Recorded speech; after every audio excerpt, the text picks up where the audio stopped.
In the quiet village of Umuse, beauty had a name, Grace. Grace was known across villages for one thing, her scarves. She could turn a simple piece of cloth into art. When she tied a scarf, it stayed neat all day, no matter how much the sun burned or the wind blew. Brides would travel from far away just to have her tie their heads on their wedding day. Her hands were blessed, people said. Some even whispered that her skill wasn't ordinary, that she had a gift from the gods. But gifts like that don't go unnoticed. The other women in the trade, Chinye, Mma Ogo, and Adamma, watched Grace with tight smiles and bitter hearts. Their own customers had stopped coming. Some days, they would sit under the mango tree, fanning themselves angrily and counting how many women walked into Grace's shop. She thinks she's better than us, Mma Ogo hissed.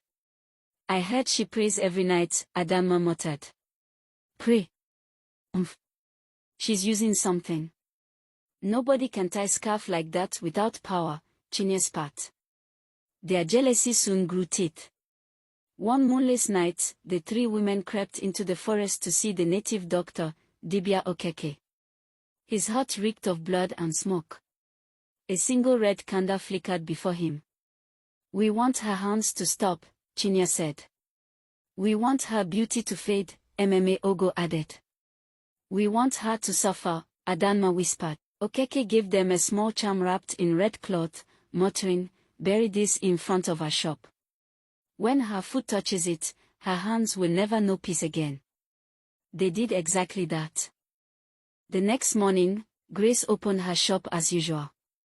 She stepped out to sweep, humming softly, and her foot brushed the red cloth buried in the sand. She felt a sharp sting under her soul but ignored it. By evening, fever gripped her. Within a week, she could barely move her hands. Her children took her to every hospital they could find. When doctors failed, they turned to pastors, prophets, even herbalists. Grace's body grew weaker. Her once beautiful fingers twisted painfully like dry twigs. Then one night, she called her daughter, Blessing, close. My child, she whispered, her voice barely a breath, if there is justice in this world, let truth find those who killed me. Before morning, Grace was gone. Blessing screamed until her voice broke. The whole village wept. The scarf mistress of Umuse was buried in a white wrapper, her favorite one. Her shop was locked, and the key was thrown into the river. After her death, the jealous women celebrated quietly. At last, customers began to return to them. But no matter how hard they tried, their scarves didn't sit right anymore. The edges drooped, the knots came loose, and customers began to complain. Then, 6 months later, a strange rumor began to spread like Harmattan fire. In the neighboring town of Njin, a new woman had opened a scarf shop, and her work was divine.